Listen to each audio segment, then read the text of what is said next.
instead of delivering the mail. A postal employee in Eaton County is under investigation for hoarding it.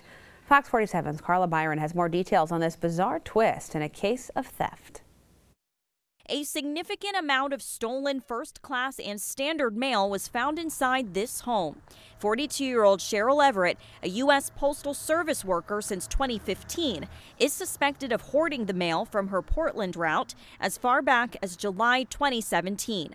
A lot of the mail was found wet and damaged, some even burned. It doesn't surprise me as far as that goes. There's all kinds of weird things happening right next door and you never even know it, you know. A relative found the mail and then contacted authorities after Everett moved out of the home. Jeff Arney, a spokesperson for the Inspector General's office, says there's no clear sign she kept the packages for monetary gain. Postal workers are under a lot of stress a lot of times too, so you know, any number of things can happen based on just stress, you know. Arney says in other postal worker theft cases he's seen, workers will keep mail because they're overworked and overwhelmed with deliveries. But he doesn't want to speculate this is the reason why Everett did what she did. In a statement to News 10, he says the majority of personnel are dedicated to moving mail properly, and this type of alleged behavior is not tolerated. And that was Carla Byron reporting. Everett is on administrative leave right now until the investigation is complete. She did admit to handling the mail, but has not been arrested. The Inspector General's office will send the completed case to the U.S. Attorney's office to determine if Everett will be prosecuted. The man who went viral after throwing a hot cup of coffee in the face of a teen working the drive-thru because his French fries were taking too long is now behind bars. We'll let you know how police caught up with him.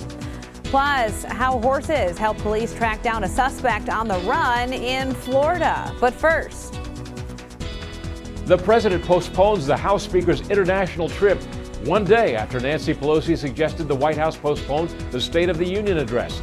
I'm Doug McKelway with the latest on the border wall debate coming up. Sarah Swistak, Storm Shield Weather with Brett Collar. This is Fox 47 News at 10. 3 Chicago police officers were acquitted today on charges they tried to cover up the 2014 shooting of teenager Laquan McDonald. Another officer has already been convicted in the shooting of the 17-year-old and will be sentenced soon. Dan Sheneman has the story. This indicates to the court that there was no intent to include false information. 3 Chicago police officers found not guilty of trying to cover up the 2014 police shooting of Laquan McDonald. One of the 3 defendants, Joseph Walsh. Heartbreaking for my family. A year and a half. The judge saying the evidence did not indicate the 3 officers conspired to hide evidence that would have incriminated Officer Jason Van Dyke, who was convicted of the shooting. She heard every word of the testimony in this trial, and she concluded, as we did a year before, that there never was a case here. The shooting was captured on video. Prosecutors said it showed Van Dyke firing 16 shots at McDonald. The video was a key piece of evidence in both trials. To say that these men are not guilty is to say that Jason Van Dyke is not guilty. Family and supporters of Laquan McDonald expressed outrage. We know that the Chicago police care more about protecting each other's lives than they care about the letter of the law. Jason Van Dyke, convicted of second-degree murder and aggravated battery, will be sentenced Friday. A lawyer for the man accused in a shooting at an Alabama mall this past Thanksgiving says his client fired the gun in self-defense. Aaron Brown is accused of shooting an 18-year-old man multiple times at the Galleria Mall. The victim survived. Now, you may remember police shot someone else with a gun, E.J. Bradford, who ended up not being the shooter. Brown's lawyer says the alleged victim punched and slapped Brown before he shot back. He also says Brown has no remorse for the shooting. Well, I don't know if somebody hit me in the head, and he's a boxer, and he's knocked me pretty much silly. I don't have much remorse for him either. Today's hearing also brought up new information on Bradford's death. A witness says he saw Bradford brandishing his gun before the shooting. The judge has ordered Brown's case to be bound over to a grand jury. The man caught on tape throwing a cup of hot coffee at a McDonald's drive-thru worker has turned himself in. Joshua Knoll now faces a second-degree assault charge. The 16-year-old drive-thru worker said Knoll appeared agitated and upset about what he called a long wait for an order of French fries. She says he then threw the coffee at her, hitting her in the face. He could get up to 3 years in prison if convicted.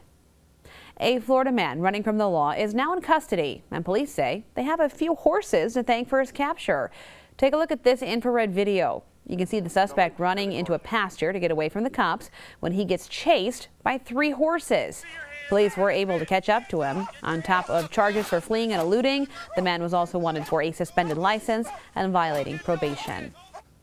The border wall debate heats up. President Donald Trump and House Speaker Nancy Pelosi writing personal letters to each other addressing the shutdown fallout.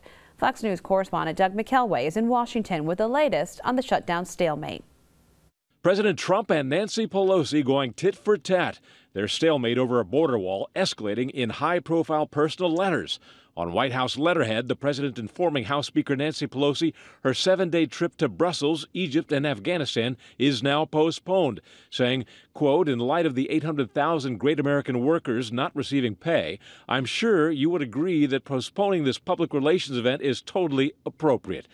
A bus outside the Capitol set to transport Pelosi and a congressional delegation to the airport caught on camera, initially scheduled to leave this afternoon. I'm just shocked she'd even think that she would leave the country. Why would you leave the country with government shut down and you're Speaker of the House? It's petty. It's small. It's vindictive. The president's decision coming one day after Pelosi sent a letter of her own to Mr. Trump suggesting he postpone the State of the Union address set for later this month, citing security concerns given the shutdown, leaving the Department of Homeland Security and Secret Service unfunded. The House Speaker backing away from her assertions after Homeland Security Secretary Nielsen tweeted her department and Secret Service are, quote, fully prepared to support and secure the event. It isn't a question of are they professional enough? Why'd we even take it there? The question is they should be paid. The nation's longest partial government shutdown extending into a 27th day. The president blaming Democrats during today's speech at the Pentagon. Just a question of time. While the trip using military aircraft is off, the president did say that Pelosi could still fly commercial, but preferred she remain in Washington to negotiate an end to the shutdown. In Washington, Doug McKelway, Fox News. Speaker Pelosi's office said in a statement that the purpose of the trip was for the delegation to meet with NATO commanders, military leaders, and key allies.